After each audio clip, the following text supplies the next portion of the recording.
خود لفظ را چون در موضوع له خود استعمال کند آن را حقیقت خوانند. بار بدی من لب تحقیق کو و چون در جز موضوع له یا در خارجی به استعمال کند مجاز خوانند و اینجا احتیاج بقرینه باشد. دسی وی دا لفظ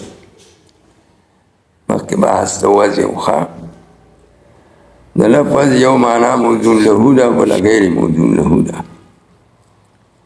واضح یو لفظ یو معنا دا پارا وضع کری وضع په لغت کې نهادن او تعین کردن ته وي. دا واضح ولګي یو لفظ په برابرۍ د یو معنا کې کیږي او معین کی او فیصله وکړي چې هذا اللفظ لهذا المعنى دا لفظ د دې معنا شو. تعین د لفظ چې د برابرۍ د معنا کې وکړه کې ته وضع وي دا لفظ د دې معنا لپاره وضع کېښود. لکه خارج کې ته مثال وسخیم لکه لفظ د اسد دا واضح وضع کړ دی د پاره د یو معنا مقرر کړی دی چې معنا سره حیوان مفترسون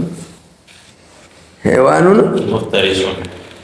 داسې حیوان مفترسون چې نکونه خخی چې چا سره جګړه جوړه کړي په وخت د جګړې کې په مقابل کې نکونه خخی کینی بیا نکونه خخی. دا لفظ د اسد واضح وضع کړ دی معین کړ دی په برابرۍ د دې معنا کې چې حیوان مفترسون دی. نو دا حیوان مفترسون د دې لفظ چې اسد دی معنا موضوع له شو. ته پوه شوې او کله کله دا لفظ په غیر موضوع له کې مستعملیږي چې رجل شجاع دی خلک وایي هذا اسد اشاره په اسد سره رجل شجاع ته کوي بادر سړي ته د اسد خاصیت سره شجاعت. نو کله دا لفظ د اسد مستعملیږي په رجل شجاع کې په قرینې د یرمي سره چې وایي هذا اسد یرمي دا اسد دی یرمي چې ویشتل کوي. نو اسد حقیقي چې هغه حیوان مفترس دی خو جګړه کې نکونه خښوي ویشتل خو نه کوي. په وخت د جګړې کې ویشتل څوک کوي رجل شجاع. نو دلته کې دا لفظ د اسد مستعمل شو پر رجل شجاع کې رجل شجاع معنا موضوع له نه ده غیر موضوع له ده. نو دا طریقه ده اوس تقسیم د لفظ په اعتبار د معنا موضوع له سره کوي حقیقت او مجاز ده. یو لفظ چې یو معنا لپاره وځي او متکلم ولګي دا لفظ مستعمل کی په معنا موضوع له کې دا لفظ ذکر کې او معنا موضوع له ته نه اراده کی نو دې ته حقیقت وایي. سنو وته وایي حقیقت شاباس حقیقت وته وایي ځکه حقیقت ماخوذ دی د تحقق نه او تحقق ثبوت ته وایي. دا لفظ چې په معنا موضوع له کې مستعمل شو نو د متحقق شو په خپل محل اصلي کې دا د اصلي محل ځکه ورته حقیقت وایي. استعمال د لفظ په معنا موضوع له کې حقیقت ته حقیقت ورته وایي حقیقت ماخوذ دی د تحقق نه تحقق وایي وجود او ثبوت. او دا لفظ چې په خپل معنا موضوع له کې مستعمل شو نو د ثابت فی محله شو. څه شو ثابت په خپل محل کې ثابت شو ځکه دا معنا موضوع له د محل اصلي و کدا لفظ ولا وضع شو او کدا لفظ مستعمل شو په غیر موضوع له کې یو دویمه معنا وا هغه غیر موضوع له دا لفظ ولا نه وضع او دا لفظ متکلم مستعمل که په غیر موضوع له کې لفظ ذکر کا او غیر موضوع له ته اراده کا نو بیا به مجازي و استعمال د لفظ په هر غیر موضوع له کې مجاز نه مجاز بیا شرطونه وایي. شرط په مجاز کې یو علاقه ده او دویمه قرینه ده.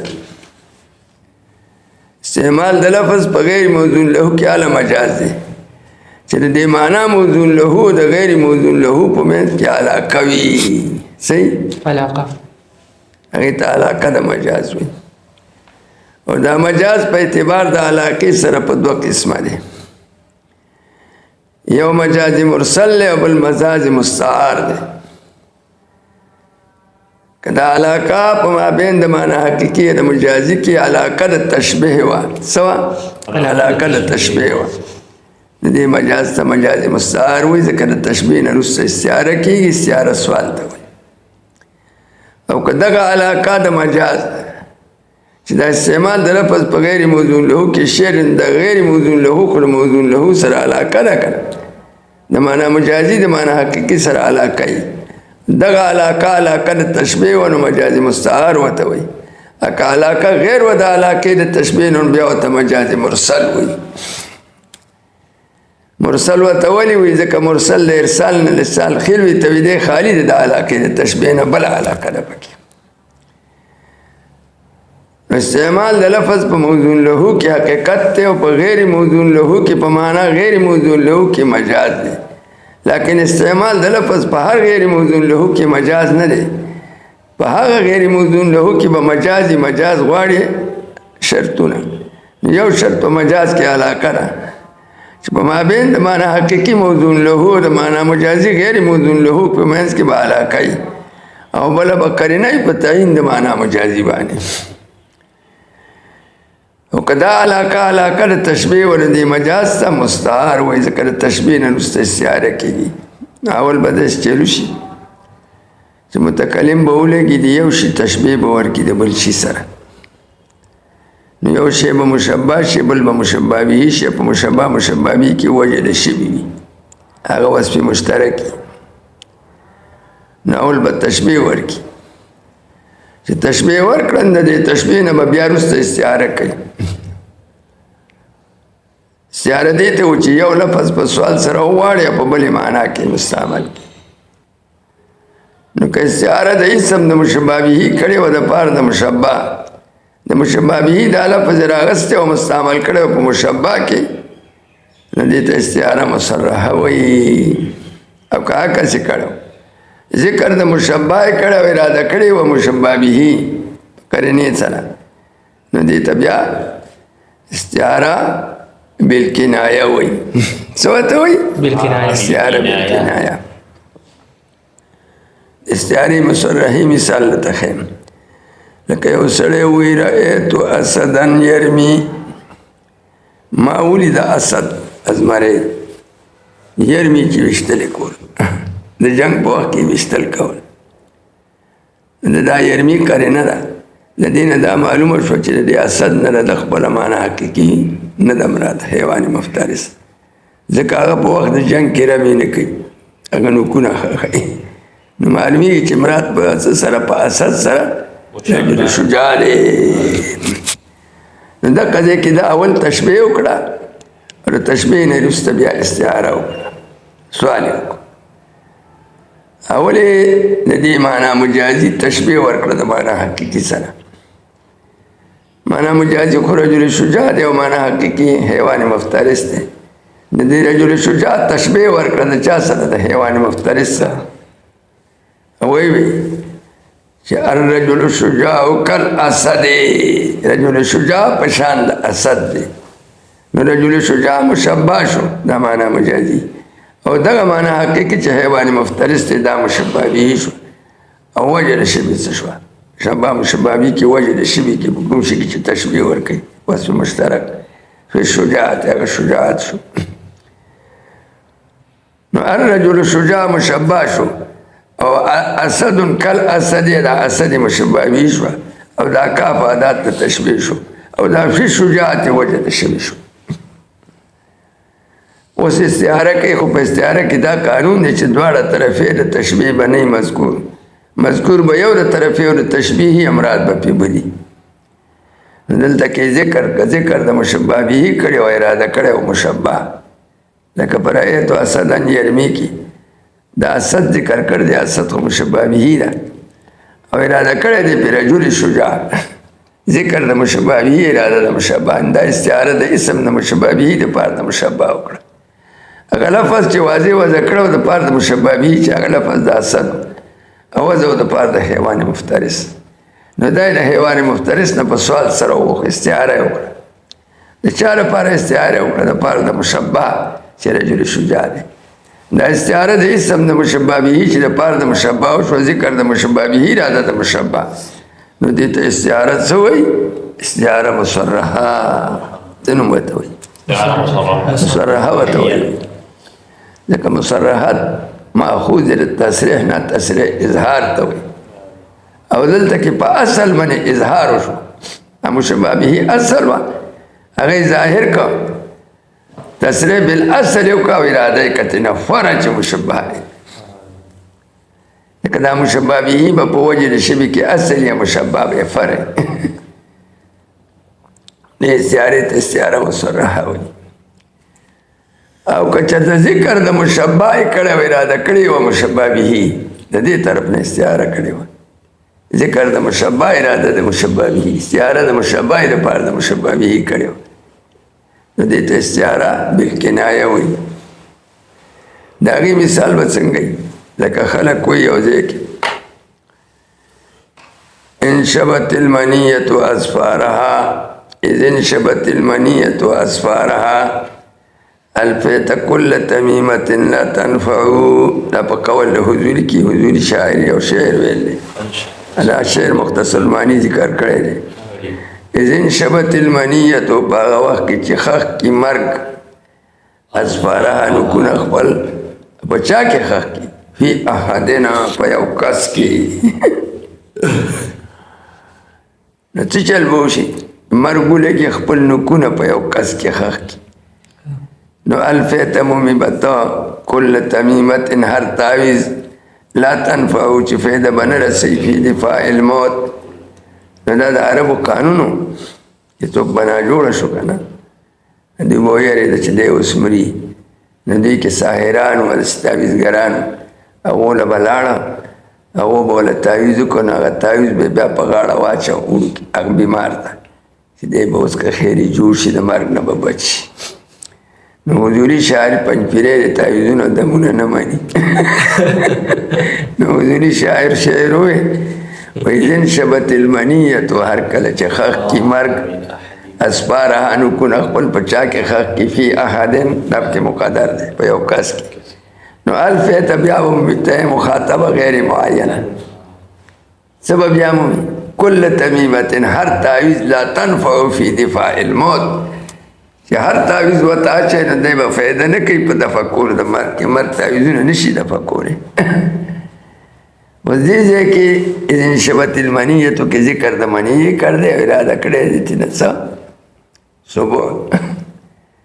تشبیح منی دا منی ورکر دا صبح سرخو صبح نمرات صبح دی آئی دی صبح واقعی ندے ناولی تشبیح ورکر دا چا دا مرگ منی مشبہ او صبح مشبہ بھی وجد شبه اختیار النفوس بالقهر والغلبه هلاك نفسونو په قهر او په غلبه سره دا وجد شبه مشبه به کې موجود ہے مشبه کې موجود ہے مشبه به کې قوي او مشبه کې ضعیف ہے نو وجد شبه سره تشبیه ورکړه د منی د مرګ د صبح سره منی مشبه او صبح مشبه به او وجد شبه څه کې تشبیه ورکړه فی اختیال النفوس بالقهر والغلبه لکه مرګ چې بچا باندې راشي نو په قهر او په غلبې سره هلاکي او رحم پې نه کوي دارنګې صبح چې بچا حمله وکړي او خپل نوکونه پکې خښ کړي نو دی په قهر او په غلبې سره هلاکي رحم پې نه کوي دکه وجه د شبه اختیال النفوس بالقهر والغلبه شو خدا معنا په مشبه به کې چې صبح دی قوي ده په مشبه کې چې مرګ دی ضعیفه دا قانون دی په تشبیه کې چې وجه د شبه په مشبه به کې قوي وي او په مشبه کې به ضعیفه چې دا تشبیه وکړه د دې تشبیه نه وروسته استعاره وکړه ځینې شبت المنیة لفظ د منیې ذکر که اراده کې ته صبح ذکر د منیې وکړه اراده کې څه صبح منیه مشبه و صبح مشبه به و دلته کې هغه مشبه ذکر کو چې منیه ده اراده کې په صبح خو د صبح نه صبح حقیقي نه دی مراد صبح ایدیایي دی دا د دې مرګ دپاره دعوه د صبح وکړه خو صبح یو حقیقي دی چې په څلور خپې ګرځي په غره کې او بل ادعایي دی ادعایي د دې منیې دپاره دعوه د صبحیت وکړه نو ذکر د مشبه یې وکړه چې منیې د اراده کې ته صبح ادعایي صبح ادعایي په خپله لا منیې ده دلته کې ذکر د مشبه وشو اراده شو چې مشبه به ادعایي او ذکر د مشبه اراده د مشبه به دې ته استعاره بالکنایه وایي کنایه ورته ولې کنایه استتار ته وایي او دلته کې ذکر د فرع وشو دا فرع کنایه وګرځېده د اصل نه یعنې ذکر د مشبه وشو اراده شو مشبه به دا مشبه فرع دا مشبه به اصل دی او دلته کې دا مشبه ذکر شو چې منیه ده مرګ دی او مشبه به ته اراده شو چې صبح دی او قرینه پسې ده ارتیال خول د نکونو ځکه نکونه خو د مرګ دپاره نه وي نکونه خو د صبح دپاره خو د دې صبح نه صبح حقیقي نه دی مراد ګورې صبح ادعایي دی د دې صبح دپاره د دې منې دپاره د دعوه د صبحیت کړی چې صبح په دوه قسمه دی یو صبح حقیقي دی چې په څلور خپې ګرځي لکه یو پورې زانګي یو صبح ادعایي دی صبح ادعایي دا منیه په خپله ده دا د سکاکي طریقې دي چې ذکر د مشبه اراده د مشبه به وشي دې ته استعاره بالکنایه وایي او چې ذکر د مشبه به وشي اراده شي مشبه دې ته استعاره مصرحه وایي ته په خبره پوه شوې دویم مجاز مرسل دی چې د دې معنا موضوع له حقیقي او د معنا غیر موضوع له مجازي په دوی کې علاقه وي خو هغه علاقه د تشبیه نه بل علاقه وي نو دې مجاز ته بیا مرسل وایي مرسل ورته ولې وایي ځکه مرسل ماخوذ دی د ارسال نه ارسال خلوي ته وایي دی خالي دی د علاقې د تشبیه نه بله علاقه ده او دا علاقې د مجاز مرسل چې دي بیا څلېرویشت دي ذکر د سبب اراده د مسبب عکس دی ذکر د لازم اراده د ملزوم عکس دی ذکر د ظرف مراد نه مظروف او عکس دی ذکر د علیم مراد نه ذل علا او عکس دی دا شمار کړی دي د اصول کتابونو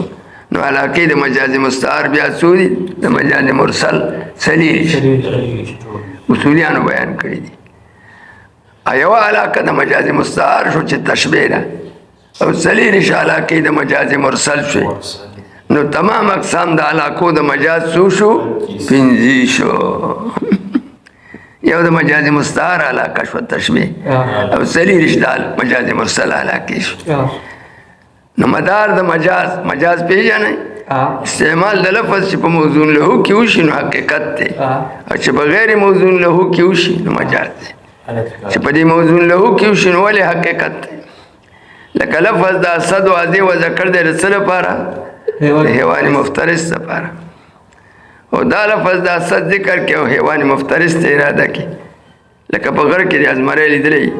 او رایت اسدن ما ولید اسد او عین هغه اسد حقیقي دی لیدلی نو استعمال د لفظ په موضوع له کې وشو دې ته حقیقت ورته ولې وایي ځکه حقیقت ماخوذ دی د تحقق نه او تحقق ثبوت ته وایي او دلته کې دا لفظ چې په خپل معنا موضوع له کې مستعمل شو نو دې ثابت فی محله شو پیږي په مطلب او کدا لفظ وتا مستعمل که په غیر موضوع له کې نو مجاز دی او استعمال په هر غیر موضوع له کې مجاز نه لګوري په هغه غیر موضوع له کې مجازي چې دغه معنا غیر موضوع له مجازي او د معنا حقيقي موضوع له په منځ کې علاقه ای دا علاقه ضروری ده په مجاز کې دا علاقه د مجاز بیا دوه قسم دي یو علاقه د مجاز مستعار ده او بل علاقه د مجاز مرسل ده کدا علاقه د تشبیه او د تشبیه ورکړي شی ورسته استعاره شی نو دې مجاز ته مستعار وایي ځکه دې کې استعاره د احد المتشابهین شی د لپاره ده بل مجاز مستعار شو او که علاقه غیر و د علاقې د تشبیه نن دې ته مجاز مرسل وایي د مجاز مستعار یوه علاقه د تشبیه او د مرسل څلېرویشت علاقې دي خو دا استعاره بیا په دوه قسمه ده که استعاره د اسم د مشبه شی و د پاره د ذکر د مشبه شی و اراده شی و په مشبه به که ذکر د مشبه به شی و اراده شی و په مشبه استعاره د مشبه به شی و د پاره د مشبه لکه رأیتو اسدن یرمی وای ذکر اللہ اسد دیو کا ارادہ کی پی رجل شجاع دیتا استعارت سوئی مصرحہ وی لکه مصرحہ لتصریح نه لتصریح اظهار ته وی او دلته کې په اصل من اظهار وشو چې مشبه به د اراده شته فرع چې مشبه او که عکس دی ذکر د مشبه او اراده د مشبه به و دغه تبع استعاره بالکنایه وی د کنایه مثال په دې قول حضور کې خول اذن شبت المنیه اسفارها الفیت كل تمیمه لا تفعل دا حقیقت د مجاز خبر دا لفظ چې په غیر موضوع له کې مستعمل شي ته ولې مجاز وي لکه مجاز ماخوذ دی د تجاوز نه دا لفظ چې هر کله د موضوع له نه تابع ور غیر موضوع له ته د تجاوز او د موضوع له نه چاته غیر موضوع له ته ځکه ته مجاز وي او استعمال د لفظ په غیر موضوع له کې مجاز خو په هر غیر موضوع له کې نه غره په هغه غیر موضوع له کې به مجازي چې یو د غیر موضوع له د موضوع له سره علاقه یو بل کړی نه په تعین د معنا مجازي باندې لکه رأیت اسدن کې ذکر د اسد کا اراده کوي رجل شجاع نو قرینه په صدا یرمی رمی اسد حقیقی نه کوي دا رجل شجاع کوي او علاقه د غځې کې د شي د تشبیه ده ذکر د مشبه به شی د اسد او اراده شی د رجل شجاع فصل لفظ راچو لفظ لرا چون در موضوع له خود مستعمل کند لفظ لرا چې په خپل معنا موضوع له کې مستعمل کی نو آره حقیقت خوانه و چون در جز موضوع له خود دا لفظ چې مستعمل کی په جز د موضوع له کې یا در خارج وي یا په معنا خارج د موضوع له کې خو خارج چې لازمي د موضوع له سره په ذهن کې استعمال کړه مجاز خوانند د ته مجاز وی بیا لفظ چې په معنا موضوع له کې مستعمل کی او په تمام موضوع له کې مستعمل کی نو دا حقیقت دی د دې نه معلومیږي چې دلالت مطابقی سره حقیقت دی لکه مطابقی دلالت ته استعمال د لفظ په تمام موضوع له کې او کدا لفظ مستعمل که په جز د موضوع له کې ان لفظ موضوع للكل ذکر کا هغه لفظ چې موضوع للكل ا ذکر کا جز ته اراده کا یا یو لفظ ذکر کا هغه په معنا موضوع له کې مستعمل نه که په خارج لازم د موضوع له کې مستعمل کا په خارجي معنا کې چې خارجي لازم و د معنا موضوع له سره دې ته بیا مجاز وي استعمال د لفظ په غیر موضوع له کې پیږي نو ګوره په دلالت مطابقی کې استعمال د لفظ په تمام موضوع له کې شی دی نو دا حقیقت شو لکه چې انسان ذکر کې اراده کې مجموع حیوان ناطق مطابقی دی کنه او که لفظ د انسان د ذکر کې اراده دي کې یوازې حیوان هغه تضمنیو یا یوازې ناطق استعمال د لفظ په جز د موضوع له کې وکړو دغه طبیعت سوې مناسبه دلالت تضمنی وي کنه دا دلالت تضمنی مجاز دی که مجاز استعمال د لفظ په غیر موضوع له کې دلته کې په غیر موضوع له کې ځکه دا لفظ موضوع للكل سو دا لفظ موضوع للكل د کل معنی موضوع له لپاره وځو مستعمل شو په جز کې نو استعمال د کل په جز کې دا استعمال د لفظ په غیر موضوع له کې نو څه شی شو مجاز شو لکه لفظ د انسان ذکر کې یوازې حیوان ته اراده کې رأیت انسانان وای اراده کې ته یوازې حیوان دی لیدلی وامیخه دی لیدلی یا دا انسان ذکر کې یوازې ناطق ته اراده کې زید استعمال د لفظ چې په جز د موضوع له کې وکي نو دا بیا مجاز دی مجاز کو استعمال د لفظ په غیر موضوع له کې دا په غیر موضوع له کې ځکه دا لفظ موضوع للكل موضوع خل الجز نه وتا په جز کې مستعمل کړو په غیر موضوع له کې مستعمل شو یا دا لفظ تا مستعمل که خو په خپل معنا موضوع له کې مستعمل نه که په خارج لازم د موضوع له کې مستعمل که په داسې معنا کې مستعمل کو چې خارج د موضوع له نه خارج د موضوع له نه څه معنا نه تمام موضوع له دا نه جز دی خارج ده خو هغه خارج چې لازمي د موضوع له سره چې د دې په منځ کې لزوم ذهني وي د معنا موضوع له نه د خارج په منځ کې لزوم ذهني وي لزوم ذهني دي ته چې ته تصور د معنا موضوع له کې نو علی الفور تصور د خارج سره په خپل راځي او عقل جذب باللزوم کوي دا مجاز دی ځکه مجاز استعمال د لفظ په غیر موضوع له کې او دلته کې دا لفظ موضوع للملزوم استعمال په ملزوم کې سو حقیقت اتا مستعمل که په خارج لازم کې نو دا استعمال په غیر موضوع له کې او شو استعمال په غیر موضوع له کې مجازي نو مجاز شو مسئلہ پوشی دا دلالت لفظی وضعی پا څو قسمه ده پرنتیشی ده مطابقی تزمونی اگر دلالت تلفظ ده پا تمام موضوع له معنی تزمونی دلالت تلفظ پا جز ده موضوع له چه لفظ ده انسان ذکر کی یواز حیوان تیرا ده کی یا یواز ناتک جز ده او چه دا لفظ ده انسان ذکر کی را ده کی تقابل العلم و سنات الكتابت دا لفظ د انسان خو د قابل علم و سنت الکتابت لپاره نه دی وځه د خپل معنا موضوع له حیوان ناطق دی په قابل علم و سنت الکتابت کې د مستعمل کړنداري مستعمل کې په خارج لازم د موضوع له کې نو دا استعمال په د خارج لازم کې چې د مجاز دی ان دلالت التزامی هم مجازي دی دا دا لفظ موضوع للملزوم او تا مستعمل که په خارج لازم کې استعمال په غیر موضوع له کې وشو استعمال په غیر موضوع له کې مجازي مجاز نو په دلالات الثلاثه کې دلالت لفظي و ذکر اقسام مطابقي تضمني التزامي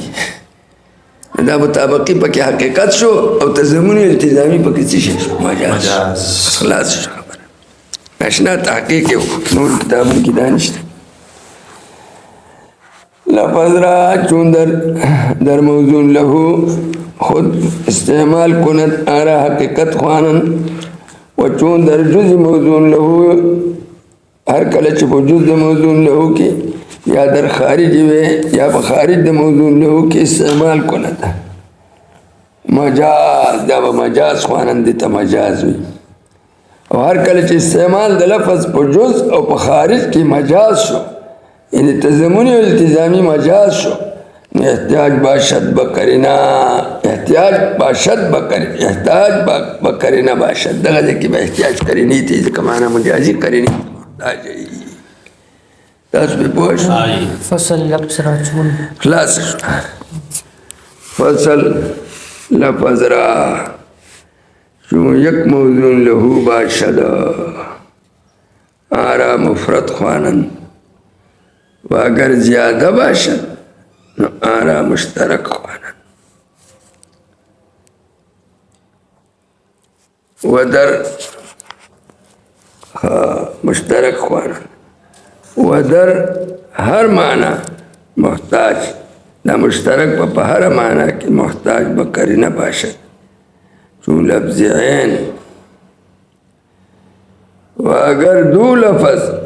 از برای یک معنی موضوع له باشد نو آرا مترادفان خواند چون انسان و بشر و اگر هر یکی را موضوع له دیگر باشد آرا سا متباینان خوانند چون انسان فرست اشنا قیدی دی خواه ایسی وی بلا قیدی دی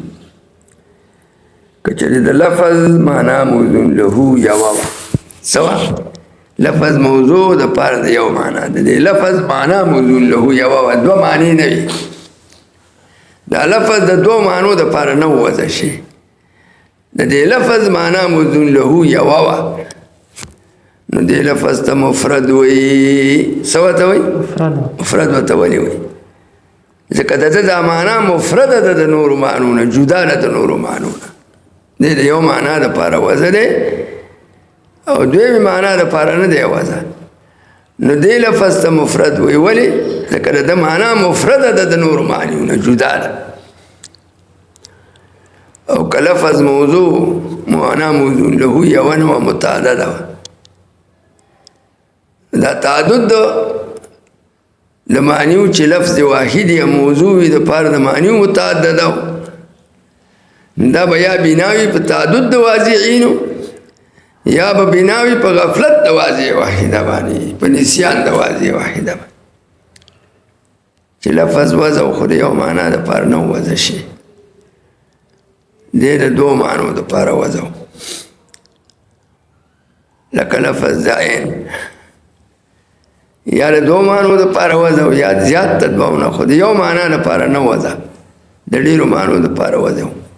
نو ډیرې معنی بیا عامې دي چې دوه معنی وي که درې وي که څلور وي چې یوه معنا نه وي دوی یا درې یا څلور ان لفظ موضوع دی د پاره د معنی متعدده و نو که لفظ موضوع د پاره د معنا واحد و نو دې لفظ ته څه نوم وایي لفظ مفرد ولې دی نه دی مفرد د معنا مفرده ده د نورو معنی نه دی لفظ ته چې مفرد ویلی شي دا توصیف به حال متعلقه دی نه دی مفرد د معنا مفرده ده ممتازه ده د نورو معنی نه او که لفظ موضوع د پاره د معنی متعدده نو دی لفظ ته مشترک وي دا لفظ نه دی مشترک دا لفظ مشترکون فیه دی او دا معنی پکې مشترکی دي که لفظ و موضوع د پاره د معنی متعدده نو دی لفظ ته مشترک وي دا لفظ نه دی مشترک دا عبارت په نزد د خافض سره د حرف جر پکې مقدر دی دې ته مشترک وي په معنا د مشترکون فیه دا لفظ مشترک دی په معنا د مشترکون فیه او معنی پکې شریکی دي مشترک ته وپېژنه که لفظ و موضوع د پاره د معنی متعدده یعنی ما فوق الواحد یو معنا نه د زیاتو د پاره وضع بیا زیاتې دوی که درې که څلوري نو دې لفظ ته مشترک وي مشترک ورته ولې وي مشترک د اشتراک نه دی خو دا عبارت دلته کې په نزد د خافض سره دی دی مشترک دی په معنا د مشترکون فیه په دې لفظ کې اشتراک راغلی دی مشترکون فیه دی او شریکی پکې څوک دي دا معنی پکې شریکی دي لکه د هرې معنا لپاره دی مستقل وضع شی دی و دی مشترک کې قانون دار مشترک بیا په دوه قسمه دی یو مشترک لفظي دی او بل مشترک معنوي دی مشترک لفظي دی ته وایي چې لفظ موضوع وي د پاره د معنی متعدده او په اوضاع متعدده سره دا اوضاع متعدده یا بناوی په تعدد د واضعین دي یا بناوی په غفلت د واضع واحده څنګه لکه لفظ د عین شو دا لفظ د عین یو واضع داسې چلو کو هر کوسو دا لفظ د عین وضع که د پاره د سترګو د سترګو دپاره د معنا موضوع له سترګې وګرځو لباسوري دپاره یې وضع که عین نو د ده نه بیا دا وضع یې راشوه چې دا لفظ ما د باسوري دپاره وضع کړی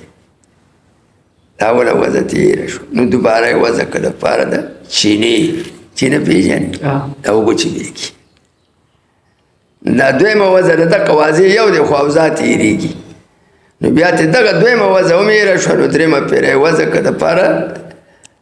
د عین دا یې وضع که دپاره د سفینې د عین سفینې ته هم وایي ښه کشتی ته یا داسې بل مثال درته ښیم لکه لفظ د جاریې شو دا لفظ د جاریې یو واضح وضع که اول واضح یو دې کې دوه طریقې دي واضح یو دا لفظ د جاریې وضع که دپاره د عامې دغه وضع ته هېره شوه دوباره یې وضع که دپاره د سفینې دغه وضع ته هېره شوه په درېیم ځل یې وضع که دپاره د کوکب اسماني دا وضع د لفظ واحده د پاره د معنی متعدده او مختلفه وراله خو دا بنا شو په تعدد په غفلت د واضح واحد باندې یا طریقه دا او یا بنا د پته تعدد د واضعین ډیرو یو واضع د لفظ د جاری وزک د پاره د عامه دا دویم واضع د دنه نو خبر نو دویم واضع راغی هغه وزک د پاره د سفینه دویم واضع نه څو خبر نو دریم سره نو خبر هغه لګي د وزک د پاره د کوكب اسماني نو دې ته مشترک لفظي وي چې لفظ واحده موضوع وي د پاره د معنی متعدده او مختلفه خدا تعدد د وضع یا بناوی په غفلت د واضع واحده واضع یوي یا بناوی په تعدد د واضعینو دقه ته مشترکی لفظي وي دا لفظ ته چې مشترک ویل شي د مشترک نه دی کې نزد حافظ دا لفظ مشترک فيه دی په دې لفظ کې شریک شي اڅوک په کې شریک شي معنی نو دا معنی مشترک دي او دا لفظ مشترک فيه دی لفظ ته چې مشترک ویل شي په نزد حافظ سره ویل شي په معنا د مشترک فيه دا لفظ مشترک فيه او دا معنی په کې سری شریک دي ولې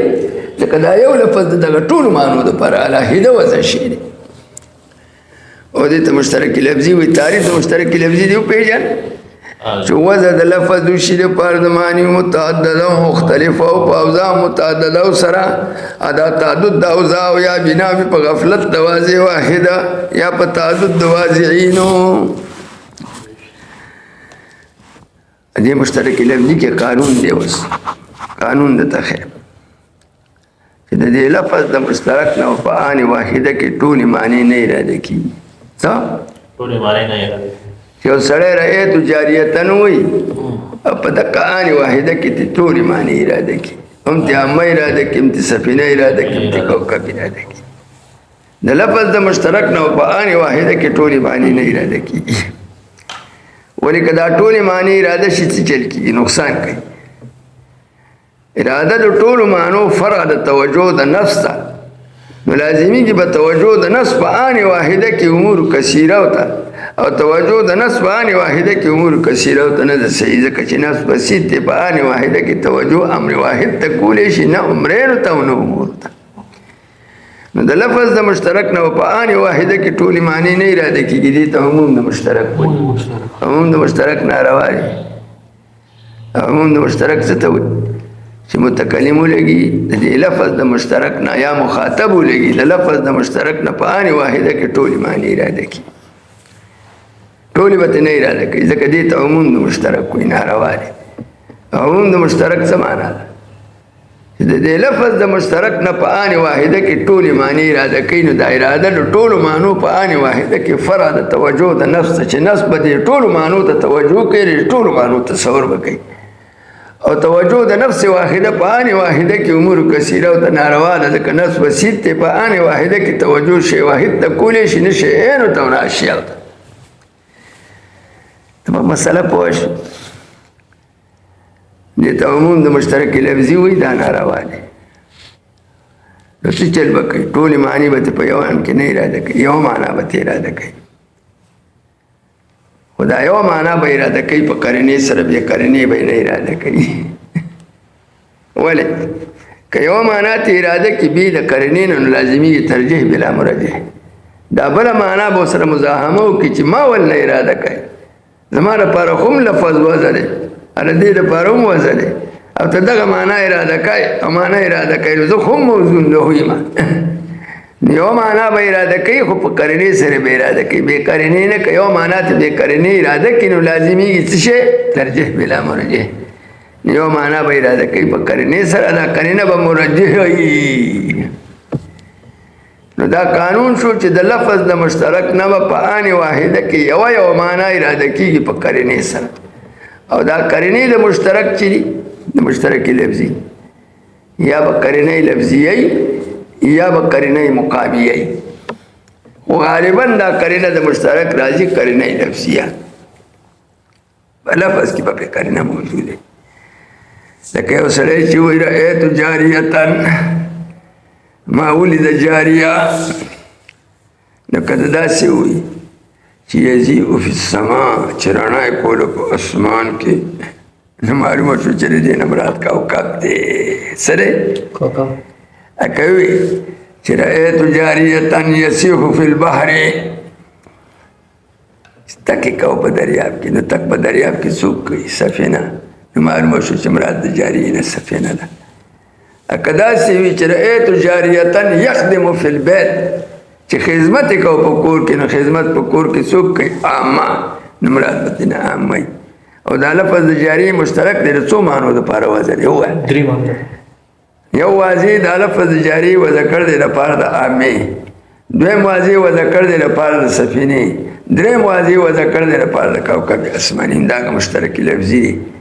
نو چې لفظ د جاریې ذکر شي نو په آن واحده کې به ټولې معنی هم نه اراده کېږي، ځکه دې ته عموم د مشترک کوي، ناروا دی. یو معنا به بې د قرینې نه هم نه اراده کوي. که یو معنا بې قرینې اراده کړي لازمي ترجیح بلا مرجح. یو معنا به ته اراده کوي په قرینې سره، دا قرینه به مرجح ده د تعین او دغه معنا یې په نورو باندې. یو به ته اراده کېږي په قرینې سره، او قرینه د مشترک به کله معنوي وي او کله به لفظي، خو غالبا قرینې د مشترک لفظي. لفظ د جاریې د څو معنو دپاره وضع شي. یو واضح د عامې دپاره وضع کړ دی، بل د سفینې دپاره وضع کړ دی، بل د کوکب. او دا معنی متعدده مختلفه دي، ټولې د یو بل سره مخالفې دي. او وضع د لفظ چې دپاره د معنی متعدده وشي په اوضاع متعدده او مختلفو سره، نو دا مشترکي لفظي. او قانون د مشترکي لفظي دا دی چې ټولې معنی به ترې اراده کېږي په آن واحده کې، لیکنې لازمي عموم د مشترک باطل دی د لفظي.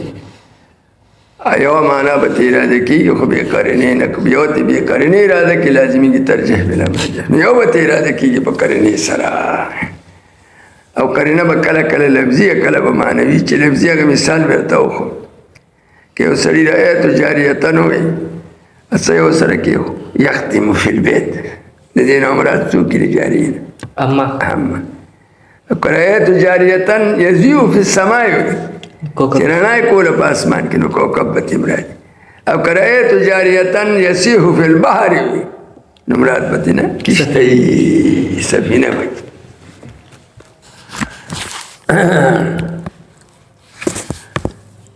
دویم مشترک معنوي دی. ګورې په دې ځان پوه که د مشترک لفظي او د معنوي په منځ کې فرق شته. مشترک معنوي دی ته و چې لفظ موضوع وي د پاره د مفهوم کلي. دا لفظ واضح وضع کړی د پاره د مفهوم کلي، او د دې مفهوم کلي د لاندې دا معنی چې راځي، معنی ته لاندې راځي دا معنی افراد د مفهوم کلي، نو دې ته مشترک معنوي وایي. بیا عموم د مشترک معنوي روا دی چې ته ولګې د لفظ د مشترک معنوي نه په آن واحده کې ټولې معنی د مشترک معنوي اراده کې دا روا دی، خو د مشترک لفظي عموم ناروا دی. مشترک معنوي څه ته وایي؟ چې لفظ موضوع وي د پاره د مفهوم کلي، دا معنین فردین د دغه مفهوم کلي. لکه لفظ د انسان والا، ګوره د انسان اطلاق په زید هم کېږي که نه. د انسان څه معنا ده؟ معنا موضوع له د انسان سره حیوان ناطق، او دا حیوان ناطق معنا په زید کې هم موجوده ده. زید هم حیوان ناطق دی خو تشخص سره دی. او دا د حیوان ناطق دا معنا چې د انسان معنا ده، دا په عمر کې هم موجوده ده، دا په بکر کې هم موجوده ده، دا په بېنظیره کې هم موجوده ده. نو د دې انسان افراد څوک دي؟ زید، عمر، بکر، خالد، والد او بېنظیر او فاطمه. دا افراد دي. او دا لفظ د انسان په دې افرادو کې مشترک معنوي دی. څنګه؟ دا لفظ د انسان د دې افرادو دپاره بالذات نه دی وضع شي. دا لفظ د انسان بالذات وضع دی دپاره د مفهوم کلي، او مفهوم کلي د انسان سره حیوان ناطق. لفظ د انسان واضح د څه لپاره وضع کړ دی؟ حیوان ناطق. او دا حیوان ناطق مفهوم کلي دی، دی په ډېرو افرادو کې موجود دی. هغه افراد یې لاندې څوک دي ووایه. یو فرد حیوان ناطق څوک دی؟ زید. بل فرد حیوان ناطق څوک دی؟ عامر. بل څوک دی؟ بېنظیره. بل څوک دی؟ فاطمه، زینبه. ټولو کې د حیوان ناطق معنا موجوده ده. دا د حیوان ناطق معنا چې په څومره څیزونو کې موجوده ده، هغه افراد د دې مفهوم کلي دي. څه دي؟ افراد. اوس عموم د مشترک معنوي روا دی. څنګه؟ چې دا لفظ د انسان ته ذکر کې او ټول افراد د انسان ته په یو ځل اراده کې د آدم علیه السلام نه والا تر اخري سره پورې چې څومره انسانان دي دا لفظ د انسان ذکر کې او دا ټول ته په یو آن کې اراده کې نه دا اراده صحیح ده دې ته عموم د مشترک معنوي وي دا روا دی دا ولې روا دی ځکه دې کې توجه د نفس په آن واحده کې امور کثیره او ترازی خو من حیث انه کثیر نه من حیث انه واحد او باطل توجه د نفس په آن واحده کې امور کثیره او من حیث انه کثیر او دلته کې توجه د نفس په آن واحده کې امور کثیره او ترازی خو من حیث انه واحد او دا ناروا نه ده لکه دا لفظ د انسان چې کله ذکر شي نو ذهن به د دې نه اول سبقیاتو کې دې مفهوم کلي ته چاته حیوان ناطق ته او دا هغې نه وروسته چې حیوان ناطق معنا ترې واخلي نو دا معنا به بیا پرې افرادو منطبقه کوي په اناتو عدیدو کې نو یو ځل به دا حیوان ناطق معنا منطبقه کې په زید نو زید به ترې والي بل ځل به منطبقه کې په امر نو امر به ترې والي بل ځل به منطبقه کې په بکر نو بکر به ترې والي نو توجه د نفس په آن واحده کې امور کثیره او تراشي خو من حیث انه کثیر نه من حیث انه واحد ځکه دغه افراد کثیره به جمع شي لاندې د مفهوم کلي نه اول به توجه مفهوم کلي ته راشي هغه واحد دی دا مسله د اصول لخوا په مخصوص معنا کې راځي په مولوي کې هم راځي په مسلم ثبوت کې هم راځي چې اوس کومه خبره درته وکړه پوه شو په مطلب نو مشترک کې خبره وشوه که نه مشترک په څو قسمه شو دوه قسمه مشترک لفظي مشترک معنوي او دا مشترک او منقول او حقیقت او مجاز دا اقسام د کثیر المعنا دي لفظ اول په دوه قسمه دی یو واحد المعنا دی او بل کثیر المعنا دی که لفظ بخاری دی یا بلد معنا موضوع له یوی یا بلد معنی موضوع له ډیری وي که د لفظ معنا موضوع له یوه وه نو دې لفظ ته واحد المعنا وایي څه واحد المعنى او دا لفظ په دغه معنا واحده کې بیا حقیقت دی نو یو فرق د حقیقت نه مجاز او څنګه د لفظ یو موضوع له یو غیر موضوع له لفظ چې په معنا موضوع له کې مستعمل شي نو دې ته حقیقت وایي او چې په غیر موضوع له کې مستعمل شي نو دې ته څه وایي مجاز لیکن هر غیر موضوع له نه هغه غیر موضوع له چې د موضوع له سره علاقه وي او مجاز په اعتبار د علاقې سره په دوه قسمه دی یو مرسل دی مستعار که د علاقه د تشبیه ورنه مجاز ته مستعار وي ځکه د تشبیه نه وروسته استعاره کېږي او که چېرې د علاقه غیر و د علاقې د تشبیه نه دی مجاز ته بیا مجاز مرسل وي مرسل ورته ولې وي ځکه مرسل د ارسال نه د ارسال خلوي ته وي دی خالي دی د علاقې د تشبیه نه او د مجاز مستعار یو علاقه د تشبیه بل نشته د مجاز مرسل څلور علاقې دي نو تمام اقسام د علاقو د مجاز سودي پنځه شو دا خو حقیقت او مجاز شو نو که د لفظ معنا موضوع له یو نو دا لفظ چې په دې معنا موضوع له کې مستعمل شي نو حقیقت دی او چې په غیر موضوع له کې مستعمل شي نو مجاز دی او که د لفظ معنی موضوع له ډېرې وي څه وي لفظ یو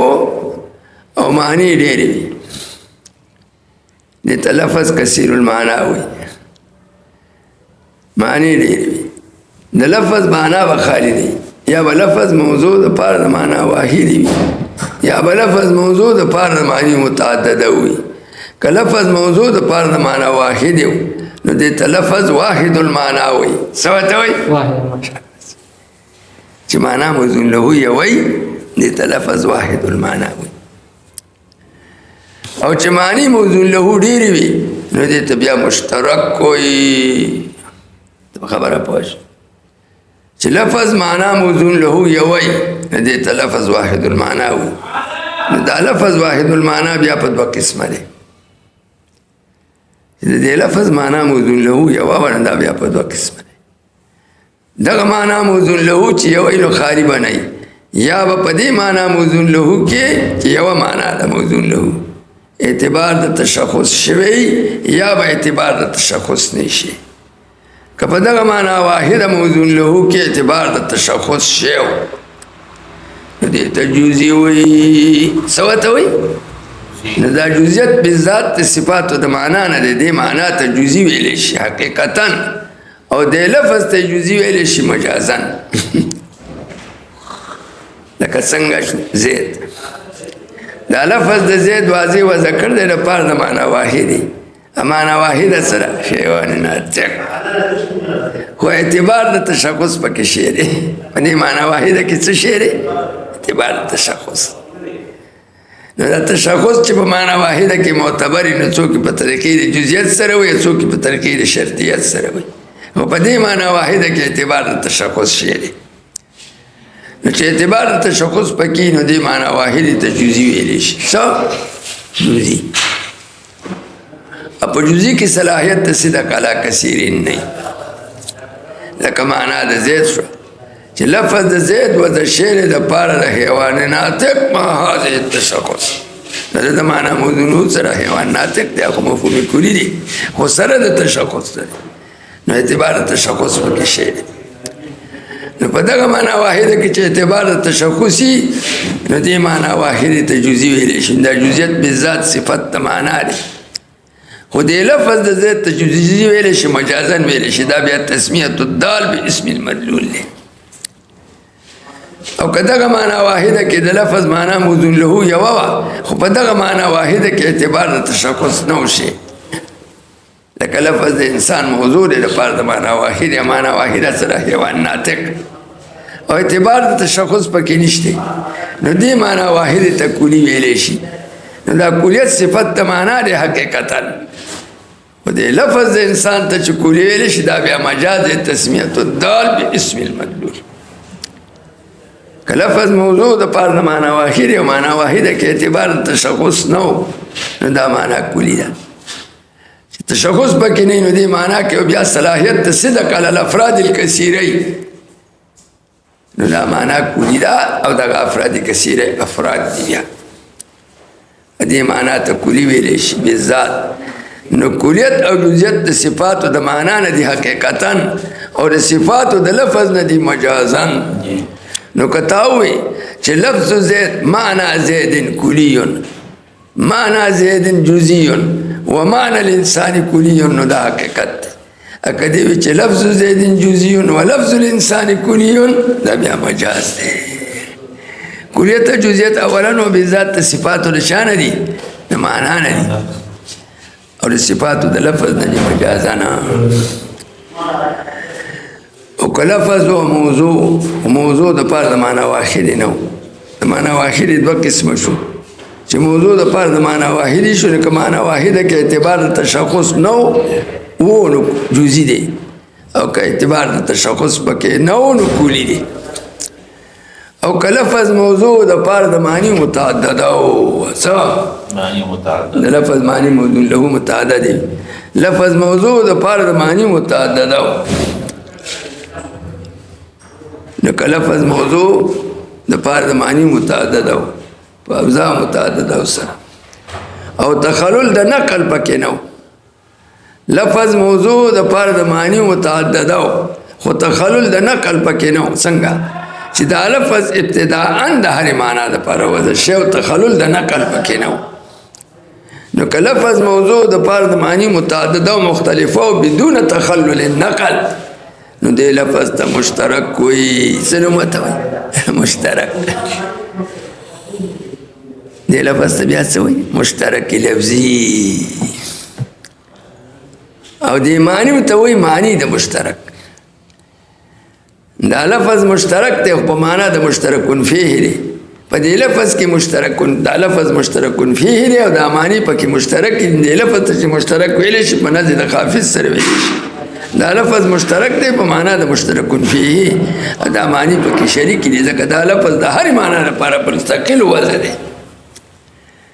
او دې ته مشترک لفظي وایي. مثال به څنګه لکه لفظ د عین شو،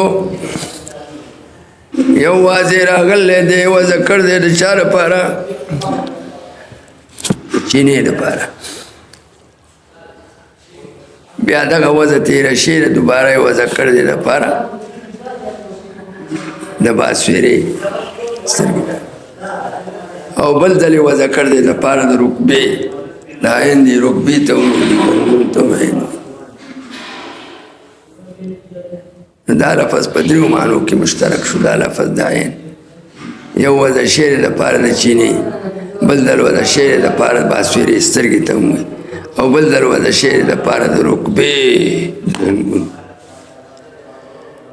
اوضاع متعدد دي دا اوضاع متعدده یا بنا دي په غفلت د واضح واحد یا په تعدد د واضح دا خبره ما وسونه او که لفظ موضوع د پاره د مفهومي کونی او لاندې معنی افراد نو دی مشترک د بیا مشترک معنوي وی لکه لفظ د انسان چې موضوع د پاره د حیوان ناطق او لاندې د افراد متعدده دي زید عمر بکر خالد وارد دا مشترک معنوي دي خدا اعلی چې لفظ یو معنی ډیری وي او هر معنا موضوع له وي علی حدا تخلل د نقل پکې نه راغلی نو دا مشترک شو نو که لفظ موضوع د پاره د معنی متعدده و خو تخلل د نقل پکې راغلی او څنګه چې اول دا لفظ د یو معنا دپاره وضع شوی څنګه دا لفظ اول د یو معنا دپاره وضع شوی نو بیا د دغې معنا نه نقل کړی شوی دویمې معنا ته خو دا نقل یې د معنا ثاني ته چې نقل شوی دا له وجې د مناسبت نه د معنا اولې سره لفظ اول وضع شو د پاره د یو معنا موضوع له یوه وه خو بیا له دغې معنا نه نقل شو معنا ثاني ته د دوی معنا دپاره وضع شو خو دا وضع د معنا ثاني دپاره د څه وجې نه له وجې د مناسبت نه وه د معنا اولې سره چې د دویمې معنا د اولې معنا سره علاقه وه مناسبت د دغه مناسبت د وجې نه دا لفظ د معنا اولې نه نقل شو معنا ثاني دپاره وضع شو خو په دې شان سره چې په معنا اوله کې مهجور وګرځېد څه متروک الاستعمال او په معنا ثاني کې مشهور وګرځېد نو دې ته بیا منقول وایي څه نوم ورته وایي منقول او د منقول مثال درته ښیم اوس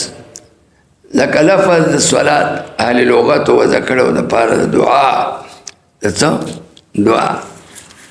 اهل شرع راله د دې دعا نه یې نقل کړ وضع یې که د پاره د ارکان مخصوصه خو دا دویمه معنا دپاره چې وضع که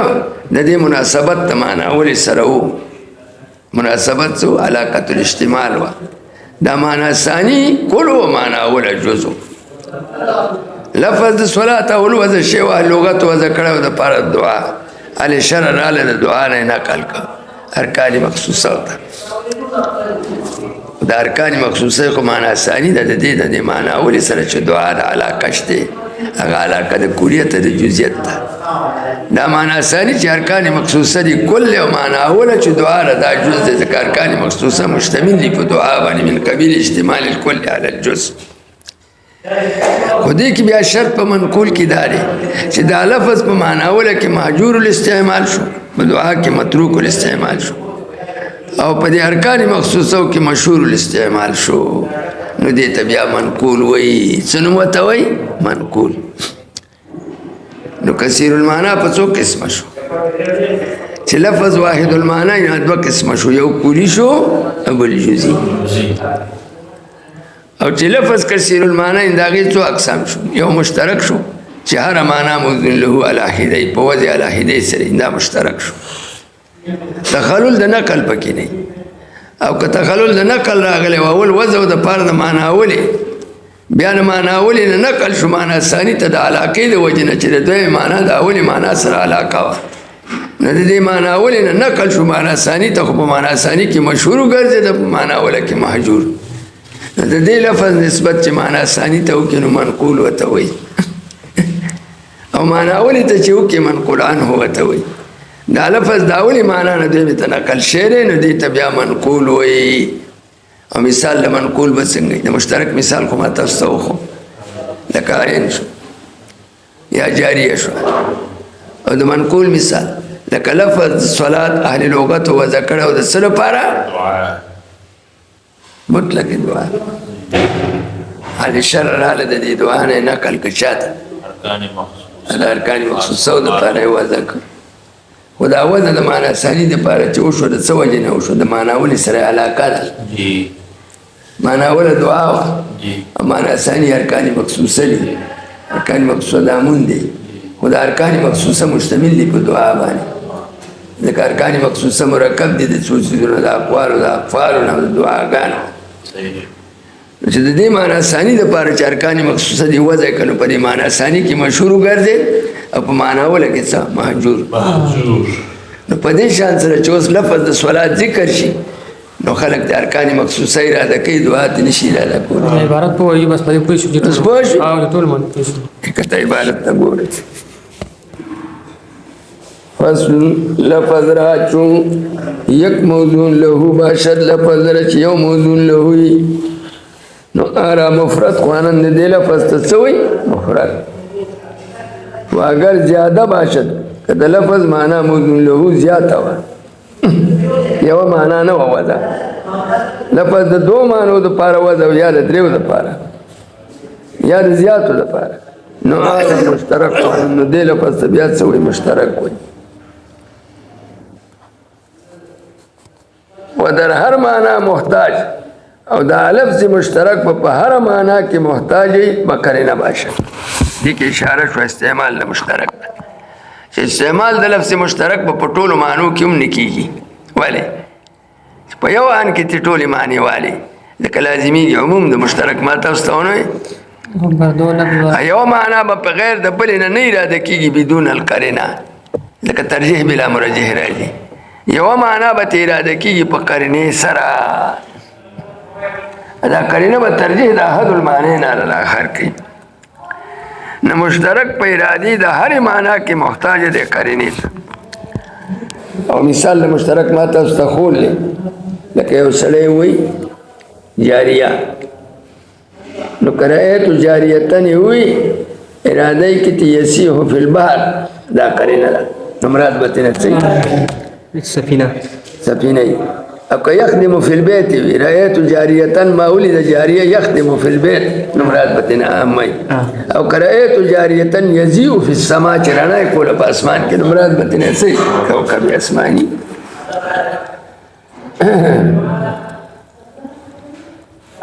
خبر ورسیدی بکرینه باشد چون لفظ عین و اگر دو لفظ از برای یک معنا موضوع له باشد دو لفظات یو معنا د پاره وځي شیو الفاظ موضوع دو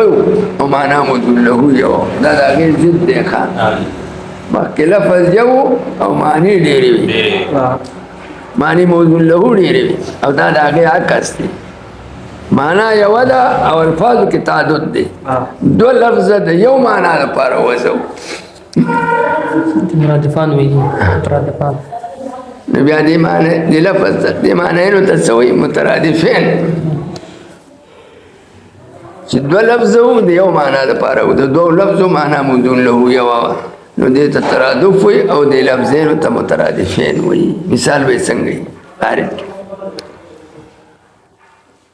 لکه غضنفر او اسد شو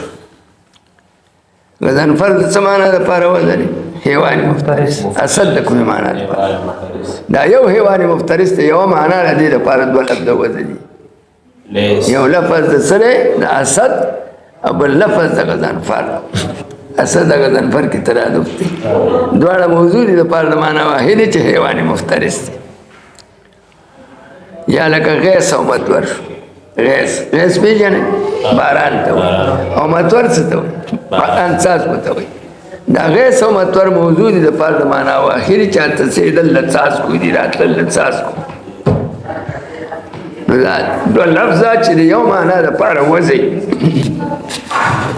دا وضع د لفظینو دپاره د معنا واحري دا ترادف دی د نسبت ترادف وي او د لفظینو ته څه وایي مترادفین وی او دې ته مترادفین ولې وی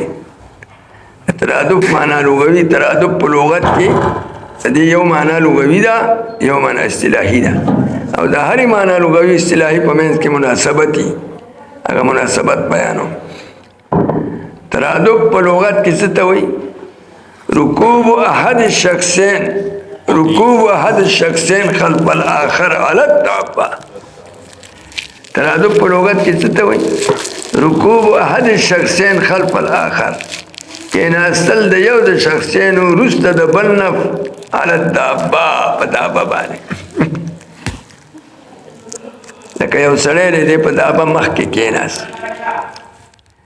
بل سړی ترې وروسته کېناست. دا رکوب د احد الشخصین علی الدابه خلف الاخر دې ته ترادف وایي په لغت کې. نو دې شخصینو ته مترادفین وایي او دې دابې ته مرکوب وایي. دابه مرکوب دی او دا شخصین راکبین دي. دا یو چې په دابه کېناست خلف الاخر نو د پې ځای وناسه. دا اول چې په یو سړی سور شو نو د په دې دابې ځای وناسه چې دا دابه زما ده، قبضه یې وکړه. دا بل پې وروسته کېناست نو د پې د هغه نه وروسته قبضه وکړه چې زه هم د سره شریک یم، نو د پې ځانه ځای وناسه. نو دقې ته چې دا رکوب د احد الشخصین خلف الاخر علی الدابه وشي، دې ته ترادف وایي په لغت کې. او دې مترادفینو هر یو د دې دواړو نه په دابه باندې څه کړله؟ قبضه کړله. خو یو پې مخکې قبضه کړله چې مخکې پې ناست دی، او بل پې وروسته قبضه کړله چې دا وروسته پې ناست دی. او ترادف په لغت کې هم دقه رکوب احد الشخصین خلف الاخر علی الدابې ته وایي. نو دا شخصین راکبین دي او دا دابه مرکوبه ده، او دا کېناستل د یو پس د بل نه دا لپاره د قبضې دي. نو یو پرې دابه مخکې قبضه وکړه او بل پرې وروسته وکړه. ترادف په لغت کې هم دقې ته وایي. او ترادف په اصطلاح کې څه ته وایي؟ معنی اصطلاحي به هم پیدا کوو. بیا دا قانون دی چې په هرې معنی لغوي اصطلاحي کې مناسبت وي، او هره معنی اصطلاحي به مشتمل وي په معنی لغوي باندې سره د زیادت نه. نو اوس ترادف په اصطلاح کې څه ته وایي؟ تکسر اللفظ مع اتحاد المعنى الموزون له. تکسر اللفظ زیاتوالی د لفظ دی، مع اتحاد المعنى الموزون له سره د اتحاد د معنا موزون له نه، چې دوه لفظه د یو معنا لپاره وضع شي. دوه لفظه څه شي؟ یو معنا لپاره. دوه لفظه یا درې ښه. ترادف په دوه لفظو کې هم راځي، په دریو کې هم راځي. ترادف په اصطلاح کې څه ته وایي؟ تکسر اللفظ مع اتحاد المعنى الموزون له. تکسر د لفظ دی سره د اتحاد د معنا موزون له نه، چې دوه لفظه د یو معنا لپاره وضع شي. اوس د معنا لغوي د اصطلاحي څه مناسبت دی؟ مناسبت شته. هره معنا اصطلاحي په لغوي مشتمله ده سره د زیادت. دا دوه لفظه چې د یو معنا لپاره وضع شو، نو اول چې دا یو لفظ د دې معنا لپاره وضع شو، نو دې لفظ په دې معنا باندې ځانه ځای وناسه چې دا معنا زما ده. چې دوباره دا بل لفظ د دې معنا لپاره وضع شو، نو دې دویم لفظ هم په دې معنا باندې ځانه ځای وناسه. نو دا لفظین په منزله د راکبین شو، او معنا په منزله د مرکوب شو. او دا لفظ چې اول لفظ د دې معنا لپاره وضع شو، نو دې لفظ په دې معنا ځانه ځای وناسه او فیصله یې وکړه چې دا معنا زما ده. چې دوباره دا دویم لفظ د دې معنا لپاره وضع شو، دې دویم لفظ پې ځای وناسه چې دا معنا زما ده. لکه په لغوي معنا کې چې دوه راکبین په یو مرکوب باندې سوار شوي ځان یې پې ځای نیولی و، دلته کې دا دوه لفظینو ځانه په یو معنا باندې ځای وناسه. هر یو دا فیصله شوه چې دا زما معنا موزون له ده. خبره پوه شوې؟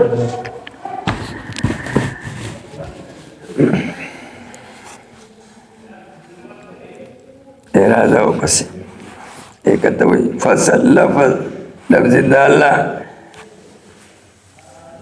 بر معنی مطابقت بر دو قسمت مفرد و مرکب. اذا خوشنا شیء فصل لفظ داله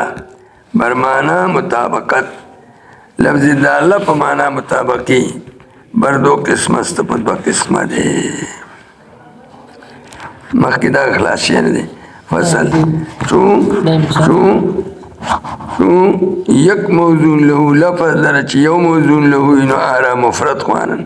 و اگر زیاده باشد که چنی موضوع له زیاتی نو آرا مشترک خوانن.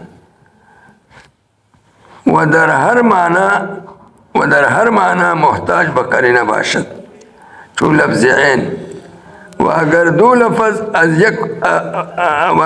لفظ از برای یک معنا موضوع له باشد کچری دو لفظه د یو معنا د پاره وضع شي نو هغه مترادفان خوانند دی لفظینو ته څه وایي مترادفین جو انسان و بشر دا انسان و بشر د یو معنا د پاره وضع دي کنه انسان څه ته وایي حیوان ناطق بشر څه ته وایي حیوان ناطق د دې حیوان ناطق د پاره انسان لفظ هم وضع او بشر هم وضع و اگر هر یکی را موضوع له دیگر باشد که در هر معنی لپاره موضوع له هر لفظ لپاره موضوع له جدا و د یو لفظ معنی موضوع له جدا و او د بل لفظ معنی موضوع له جدا و نو دی لفظینو ته بیا متباینین وی و اگر هر یکی را موضوع له دیگر باشد که هر معنی هر لفظ در معنی موضوع له جدا و نو آرا متباینین خوانند دی لفظینو تسوی نو لفظین ندی متباینین خود دی معنی مباینه ده دیو بل سره مثال به څنګه چو انسان و فرس انسان جدا معنی لپاره وضع دی انسان د څه معنی لپاره وضع حیوان ناطق فرس د څه لپاره حیوان ظاهر فصل لفظ داله بر معنی مطابقت بر دو قسم است کوم لفظ چې دلالت کوي په معنا باندې په دلالت مطابقي سره دغه لفظ په دوه قسمه دی د مفرد د مرکب مقسم لفظ داله بر معنا مطابقي دی مفرد و مرکب یو مفرد دی بل مرکب دی مرکب عام باشد مرکب هغه دی جز لفظ وی چې جز لفظ دلالت کونه دلالت کوي بر جز معنا و جز معنا مقصودی و دلالتش مقصود باشد دلالت مقصودی چون عامل الحجاره مسئله پوښ لفظ داله بالمطابقه کوم لفظ چې دلالت کوي په معنا باندې په دلالت مطابقي سره دا لفظ داله بالمعنى المطابقي په دوه قسمه دی یو مفرد دی بل مرکب دی وجه د حصر دا یا بجز د لفظ دلالت نه کوي په جز د معنا یا بجز د لفظ دلالت نه کوي په جز د معنا مقصودی باندې په دلالت مقصود سره یا بجز د لفظ دلالت کوي په جز د معنا مقصودی باندې په دلالت مقصود سره دا قیدونه سره اقدام که جز د لفظ دلالت کوي په جز د معنا مقصودی په دلالت مقصود سره لا مرکب دی په مرکب کې پنځه قعود ضروری دي په اعتبار د وجود سره مرکب بالا مرکب کیږي چې پنځه قعود پکې په اعتبار د وجود سره یو لفظ لره جزئی څه لفظ لري بل معنا لره جزئی نو شو بل جز د لفظ دلالت کوي په جز د معنا مقصودی جز د لفظ دلالت کوي په جز د معنا مقصود په جز د معنا باندې په جز د معنا مقصودی او بل دلالت د جز د لفظ په جز د معنا مقصودی دا دلالت هم مقصودی نو مرکب به علی موجودی چې دې کې پنځه قید په وجود سره معتبر دي چې لفظ لره جزئی یو بل معنا لره جزئی او بل جز د لفظ دلالت کوي په جز د معنا په جز د کومي معنا په جز د معنا مقصودی او بل دلالت په هم مقصودی لقب مرکبی او مثال به څنګه د مرکب بیا دوه مثال دي یو مثال د مرکب تام دی او بل مثال د مرکب ناقص دی دا مثال د مرکب ناقص رامی الحجاره رامی الحجاره مرکب دی مرکب کې مرکب ناقص دی جز د لفظ دلالت کوي په جز د معنا مقصودی په دلالت مقصوده سره لفظ در اجزا شته یو رامی دی صيغه اسم فاعل رامي ابل حجاره ګټه نو لفظ د راځي داشته معنا لره هم ایزاشته لکه د معنا د راوي معنا سره ذات من له الرمی د حجاره معنا سره خټ کې مخصوص ګټه ده او جز د لفظ دلالت کوي په جز د معنا د رامی په خپل معنا دلالت کوي په ذات من له الرمی او حجاره په خپل خټ کې مخصوص دلالت کوي جز د لفظ دال په جز د معنا او دا جز د معنا مقصود هم دی دغه معنا مقصود ده او دلالت به هم مقصود دی ټول دا مرکب شو مرکب کی مرکب ناقص دی یو جز د جملې په واقع کې مرکب تام نه دی اسناد نه پیدا کوي خو رامی مضاف ته حجاره ده ترکیب اضافي دی رامی حجاره علم تامیږي چې دویم جز سره مسند سره ځم شي داسې وایي رامی الحجارت موجودنا یا رامی الحجارت قائم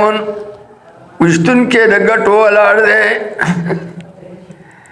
یا وایي چې رامی الحجارت تبلیغینا تبلیغي چې ته ګټې ولیا خلق اوس دی خو ما واسې غلط شو یا وایي رامی الحجارت تبلیغیون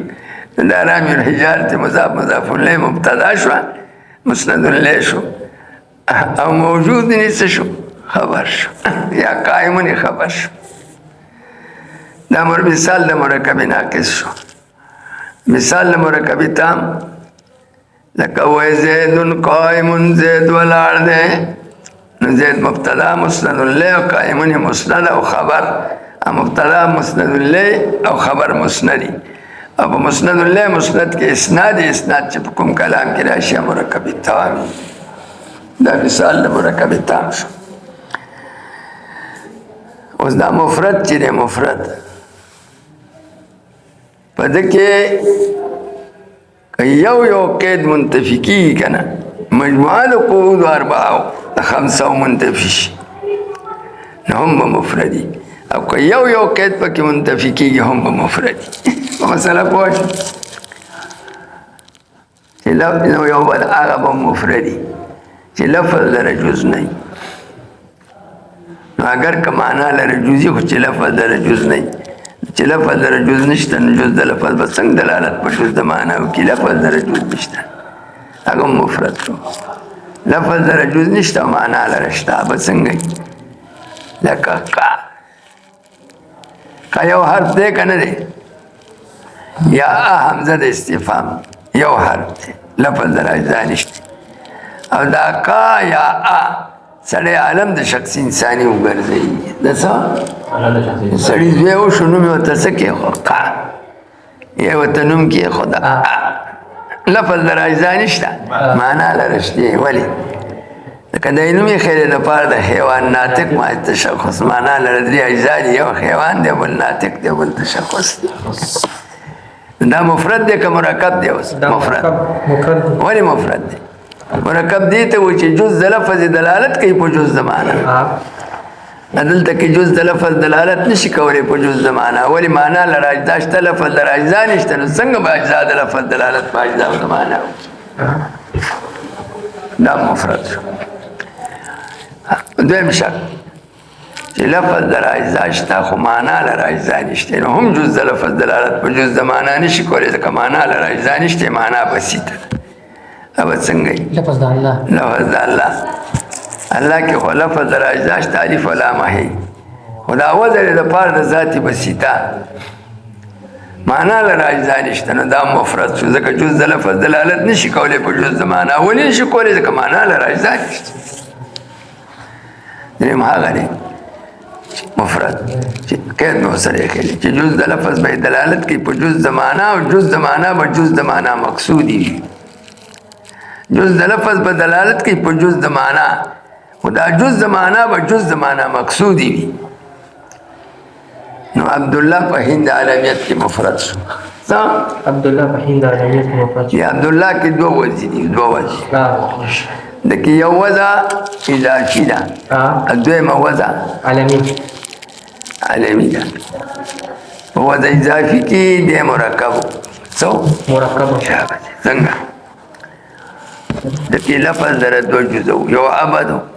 بل الله او معنا لرهم دو جزو عبودیت او الوهیت دا لفظ د عبدالله په اصل کې ترکیب اضافي و نو لفظ درهم دو جزو یو عبدو بل الله معنا لرهم دو جزو یو عبودیت او بل الوهیت اور جز لفظ دلالت کا کو جز زمانہ په کوم ځای کې کاو ترکیب اضافي کې جز لفظ دلالت کا کو جز زمانہ نو په ترکیب اضافي کې د مرکب لکه جز لفظ دلالت کا کو جز زمانہ خو بیا دغه ترکیب اضافي نه دی نه کل شو عالم د شخص انساني وګرځیدا څه عالم د شخص انساني دی سړی زوی پیدا شو نو خځه او سړی سلا وکړي چې نو ولېږدو نه مولا لاله ها اذا مولانا تاسو کوم مولا ولنو کې نو مولا ولنو عبدالله کې خو نو لا اوس ترکیب عالمي شو دا معنا بدل شو په عالم کې دا معنا وسره حیوان ناطق ما تشخص عبدالله نوم کې خود لپاره د حیوان ناطق ما تشخص نو په ترکیب اضافي کې خدای مرکب او جز لفظ دلالت کوي او جز زمانہ خو په ترکیب عالمي کې وجز لفظ دلالت نه کوي په جز زمانہ دا به دلالت په عبودیت کوي الله دلالت په الوهیت کوي خو په ترکیب اضافي کې کوي پیږي اوس چې عالم جوړ شو نو په ترکیب عالمي کې جز لفظ دلالت په جز زمانہ مقصود نه کوي دا به دلالت په حیوان ناطق نه کوي او الله دلالت په تشخص نه کوي نو جز لفظ دلالت په جز زمانہ مقصود نه کوي مقصود په عالم کې خو معنا عالمي ده او معنا عالمي ته چې دا لفظ والی نو جز لفظ دلالت په جز زمانہ عالمي نه کوي دا جز لفظ دلالت په جز زمانہ اضافي کوي خو معنا اضافي په عالم کې مقصود نه ده اكو معنا چې په عالم کې مقصود ده نو جز لفظ دلالت په جز دغه معنا عالمي نه کوي نو دې ته به اوس موږ څه نوم وایو مفرد څه ورته وایي مفرد شو که مرکب شو دا مفرد شو ولی مفرد لفظ در جز دی او معنا لرهم جز دی و جز لفظ دلالت په جز زمانہ مقصودی نه کی نه دې چې معنا اضافي تواخل نه جز لفظ دلالت کوي په جز زمانہ اضافي معنا اضافي په عالم کې مقصود نه ده او هر چې مقصود در مقصود ته جز لفظ دلالت په جز زمانہ مقصود نه کوي ځکه معنا مقصود عالمي ده او جز لفظ دلالت په جز زمانہ عالمي نه کوي ځکه دا عبدالله کې دا عبد دلالت په حیوان ناطق نه کوي او الله دلالت په تشخص نه کوي نو دې ته به مفرد وایي که مرکب وته وایي مفرد ولې په مرکب کې قیدونه دي اول قید دار چې لفظ لره وجوزي دویم قید دار چې معنا لره وجوزي دریم قید دار چې جز د لفظ بدالي په جز زمانہ جز د لفظ بسې دالي په جز زمانہ دا جز زمانہ به جز زمانہ مقصودی وي نو جز د لفظ بدلالت په جز زمانہ مقصودی کوي نو عبدالله ته په هند عالمیت کې وته او زید ته هم وته زید مفرد دی زید کې خو لفظ در اجزا شته کنه زی ای دال او معنا لره هم اجزا شته زید څه معنا ده حیوان ناطق ما تشخص خو دلته کې دا جز اول د لفظ چې زیده دلالت په جز اول د معنا نه کوي چې حیوان دی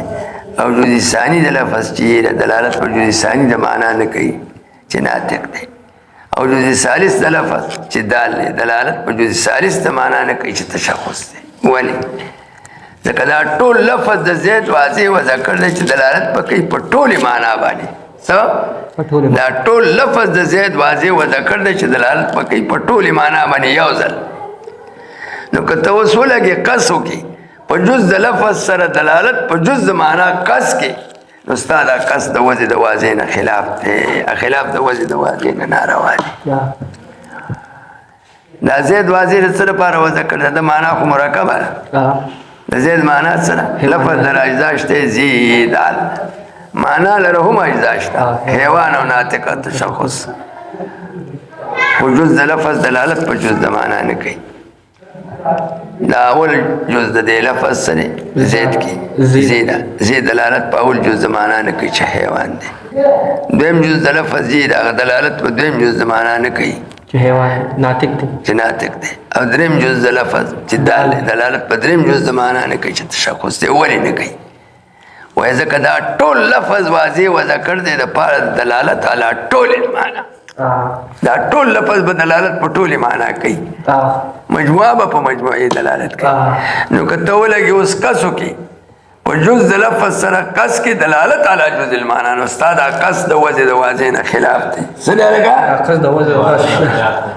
او خلاف د وجه د واضح نه ناروا دی. نو دا زید په هند عالمیت کې مفرد شو که مرکب شو؟ وایا مفرد شو. دلته کې جز د لفظ دلالت نه کوي په جز د معنا. جز د لفظ دلالت په جز د معنا مقصودی نه کوي. معنا مقصوده په دې کې حیوان ناطق متشخص دی. او جز اولی د لفظ دلالت په جز اولی د معنا نه کوي. جز ثانی د لفظ دلالت په جز ثانی د معنا نه کوي. جز ثالث د لفظ دلالت په جز ثالث نه کوي. او که تک سو کې استاد کس خلاف دی د چانه د وجه د واضح نه. ځکه دا واضح دا لفظ د زید وذکر دی چې دا ټول لفظ په دلالت علی ټول المعنا کوي. نو که ته اوس په دې کې په جز سره کس د جز د معنا وکړي ستا دا کس د وجه نه خلاف راځي. دا هم په مفرد کې شو. اوس یو بل شرط دی حیوان ناطق په هند عالمیت کې دا هم په مفرد کې راځي. په دې حیوان ناطق خرگوش کې هم دوه وجې دي. ایک یو وجه توصیفي ده. دا اول ترکیب توصیفي و. دا حیوان موصوف او ناطق سو صفت. لفظ در هم دوه جزه شته. ترکیب توصیفي کې لفظ در دوه جزه شته. یو حیوان دی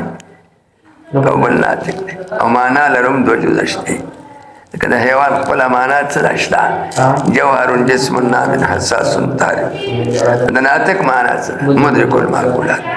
لفظ لرم اجزا شته معنا لرم اجزا شته. دا وضع اضافي ده وضع توصیفي ده.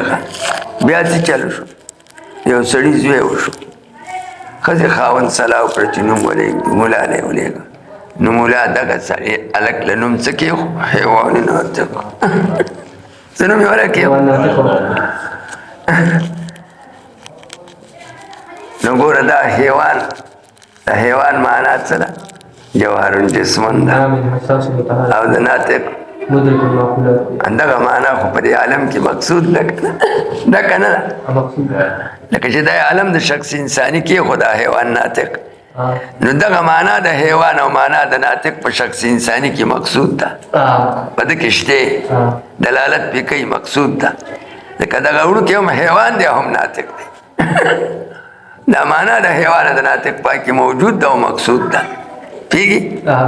نو دا خو دې بیا څه شي مرکب شي او سره دې منطقیان وایي چې دا مرکب نه دی. نو پوهېږي دا په مفرد کې اچي. په مفرد کې ولې اچي؟ دوی سره قید ایږدي بل چې مرکب بدی ته وي چې لفظ لره هم جزي معنا لره هم جزي. دا جز د معنا جز د معنا مقصودی وي. صحیح؟ جز د معنا جز د معنا مقصودی وي او دلالت په هم مقصودی. او دلته کې دلالت په دغه معنا د حیوان د ناطق نه دی مقصود.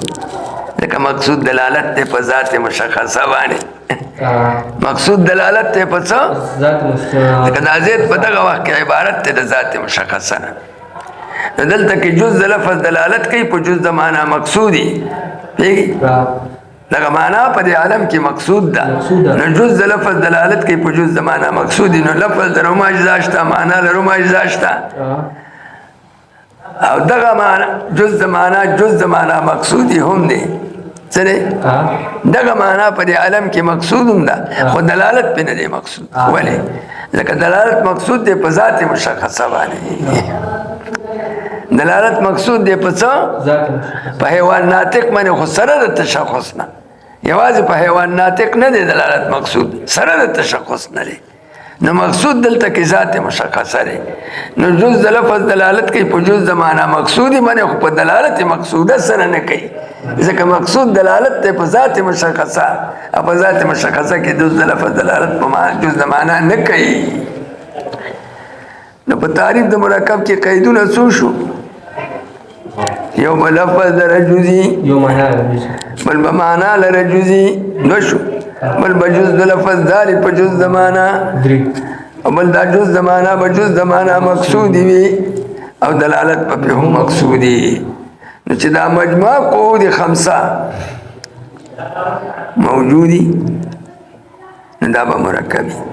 او که مجموعه منتفی یا یو د دې قعودونه منتفی نه به مفردی پیږي نو د مفرد قسمونه ښه په هغه ځای کې چې لفظ لره جزئی خو معنا لره نه جز د لفظ دلالت په جز د معنا ځکه نشي کولی چې معنا لره اجزا نشته لفظ لره اجزا شته معنا لره نشته دا مفرد کې راځي مثال به څنګه یې وایه لکه څه شو لفظ لره اجزا نه معنا لره اجزا نه لفظ لره شته مفرد دی لکه الله شو الله لفظ لره اجزا شته کنه او معنا لره اجزا نشته ځکه د الله موضوع لري لپاره د ذاتي بس نو دا مفرد شو جز د لفظ دلالت نشي کولی په جز د معنا ولې نشي کولی ځکه معنا لره اجزا نشته څنګه به جز د لفظ دلالت په جز د معنا وکړي دا مفرد شو هغه مفرد دی چې لفظ لره اجزا نه یو معنا لري لفظ لره اجزا نه یو معنا لري یا به څنګه لکه لفظ د قا یا د حمزه د استفهام د چا لپاره عالم وګرځئ نو لفظ لره اجزا نشته یو حرف دی معنا لره خو شته معنا لري او د قا سره حیوان ناطق مع التشخص معنا لري درې اجزا دي خو دا مفرد دی که مرکب دی ولې مرکب دی ته و چې جز د لفظ دلالت کوي په جز د معنا دلته کې جز د لفظ دلالت نشي کولی په جز د معنا ځکه معنا لره اجزا نشتي دریم شک په مفرد کې هغه دی چې لفظ لره هم جزي معنا لره هم جزي خو جز د لفظ دلالت نشي کولی په جز د معنا خلاف وضع راځي لکه مثال به څنګه لکه زید شو زید هرکس زید لفظ لره اجزا شته کنه سری زیدان معنا لره هم اجزا شته ماضي تشخص ودلته کې جز د لفظ دلالت نه کوي په جز د معنا ته دا قصد نشي کولی چې په جز د لفظ سره قصد دلالت علی جز المعنا وکړي چې په دې اول حرف سره چې زیده دا اول جز د معنا قصد کړي اول جز د معنا سره په دې دویم جز سره چې دویم جز د معنا قصد کړي او په دې دریم جز د معنا سره چې دال نه دریم جز د معنا قصد کړي چې تشخص دی دا کار ته نشي کولی ولې که ته په جز د لفظ سره قصد دلالت علی جز المعنا کوي نو خلافي وضع کوي ځکه دا لفظ د زید واضح وضع کړی دی چې دا ټول لفظ په دلالت په ټولې معنا کوي اوس ته لګي په جز د لفظ سره قصد دلالت علی جز المعنا کوي نو خلافي وضع کوي نو د دې وجه نه په زید کې جز د لفظ دلالت په جز د معنا نه کوي ځکه دې کې خلافي وضع راځي دا هم مفرد شو بل مفرد څه شو چې لفظ لره هم جز شته معنا لره هم جز شته او جز د لفظ دال په جز د معنا خو دا جز د معنا مقصودی نه دی جز د معنا به جز د معنا مقصودی لکه عبدالله شو په هند عالمیت کې نو دې کې دوه معنی دي یو معنا اضافي ده او بل معنا علمی ده نو جز د لفظ دال په جز د معنا اضافي ځکه عبادت دلالت کوي په عبودیت الله دلالت کوي په الوهیت خدا عبودیت او الوهیت په عالم کې نه دي مقصود نو جز د لفظ دال په جز د معنا خدا جز د معنا مقصود نه دي معنا مقصود په دې ځای کې سره چې د عبدالله تعلیم خیر د چا لپاره د شخص انساني لپاره نو معنا مقصود پای کې حیوان ناطق باندې تشخص دي سره حیوان ناطق باندې تشخص او عبادت دلالت په حیوان نه کوي او ناطق دلالت په تشخص نه کوي نو دلته کې جز د لفظ دال په جز د معنا په جز د معنا اضافي دی هغه مقصود نه ده کوم چې مقصود ده هغه دلالت د جز د لفظ دی په جز د معنا مقصود یا معنا مقصود عالمي دی او کې دلالت شته نه نو اگر که جز د لفظ دلالت په جز د معنا اضافي کوي دا معنا اضافي ته مرکب دی خو لیکن چې معنا مقصودی ته اخلي نو معنا مقصوده په دې کې عالمي ده او جز د لفظ دلالت په جز د معنا عالمي نه کوي او افراد ترکیب به معتبري کې معنا مقصودی ته نه معنا مدلولي ته نو دا عبدالله په هند عالمیت کې په مفرد کې راغی که په مرکب کې راغی وایا مفرد کې ولې جز د لفظ خو دلالت کوي په جز د معنا په جز د کومې معنا کوي په جز د معنا اضافي معنا اضافي په عالم کې مقصود کومه چې معنا مقصود ده هغه معنا عالمي ده او معنا عالمي ته جز د لفظ دلالت په جز د معنا عالمي نه کوي د دې معنا اضافي ته مرکب دی او معنا عالمي ته مفرد دی و اعتبار معنا عالمي لره دی ځکه د اضافت نه عالم ته نقل شوی دی په دې پوه شو بل حیوان ناطق دې کې هم دوه وجې دي که نه یو وجه توصیفي ده بله وجه عالمي ده نو د حیوان ناطق چې د یو بچي دپاره عالم کې دی د هغه معنا څه ده حیوان ناطق چې شخصي انساني عالم کې د عالم څه معنا ده حیوان ناطق ما تشخص یو تشخص پکې زیاتې شی دی نور هغه زړې معنی دلته کې جز د لفظ دلالت کوي په جز د معنا مقصودي خو دلالت پې نه دی مقصود ځکه مقصود دلالت دی په ذات مشخصه نه په حیوان ناطق باندې تشخص نو جز د لفظ دال دی په جز د معنا دا جز د معنا مقصود دی خو دلالت پې نه دی مقصود نه په مرکب کې او پنځه قوت په اعتبار د وجود سره معتبر څنګه چې یو بل لفظ لره جزئی یو بل په معنا لره جزئی دوه بل په جز د لفظ دالي په جز د معنا درې او بل جز د معنا په جز د معنا مقصودی څلور او دلالت په مقصودی په مفرد کې څوک داخل شو یو الله په مفرد کې داخل شو لفظ درجه شته معنا لري نشته دویم پکې څوک داخل نه دویم پکې زید داخل شو لفظ درو ما اجازه معنا لرو ما اجازه خو جز د لفظ دلالت په جز د معنا نه کوي خلاف وزر راسي او بل په مفرد کې څوک راغی عبد الله فی حین العربیه جز د لفظ دال په جز د معنا په جز د معنا مقصودی نه دی په معنا مقصوده باندې جز د لفظ دلالت په جز د معنا مقصودی نه کوي نو عبدالله په هند عالمیت کې هم په مفرد کې شو او حیوان ناطق په هند عالمیت کې هم په څه کې شو په مفرد کې شو لیکن لفظ درهم جوشته معنا لرهم جوشته جز د لفظ دال په جز د معنا دا جز د معنا مقصود دی خو دلالت په نه دی مقصود نو مرکب څوک شو دا مرکب چې جز د لفظ دلالت کوي په جز د معنا مقصودی په دلالت مقصوده سره دا مرکب بیا دوه قسمه دی یو تام او بل ناقص ناقص مثال څوک ته لکه رام الحجاره اره تام مثال سره لکه زید قام یا زید قائم خبر ورسید خبر اخلاص شي نور کسی بدلشت فصل لفظ داله بر معنا مطابقت بر دو قسم است مفرد و مرکب مرکب عام باشد که جز لفظی وی که جز لفظ دلالت کند بر جز معنا مقصود و جز معنا مقصودی و دلالتش مقصود باشد دلالت مقصودی رمی الحجاره و مفرد آن است در رمی الحجاره مثال مرکب ناقص دی مثال مرکب تام زید قائمون دی و مفرد آن است که همچنین نباشد تداسی نہیں و این بر چهار قسم باشد ادا مفرد پر سلور قسم دی یکی آن کی جز ندارد یو هاگا دی چی جز نلری لفظ در جز نی خواه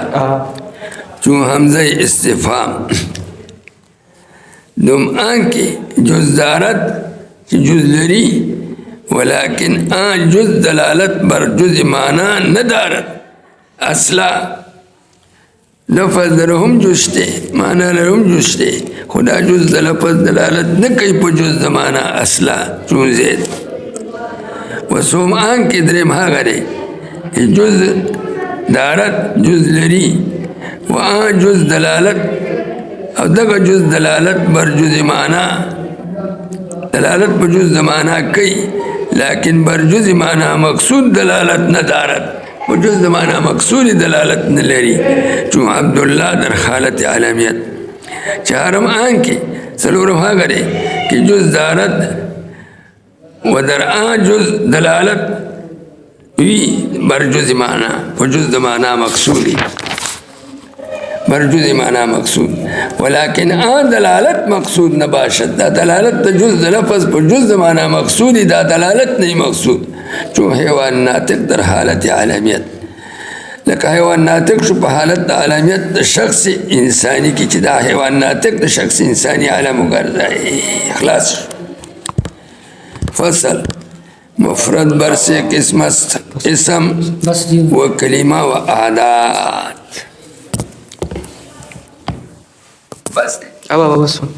يقول شوي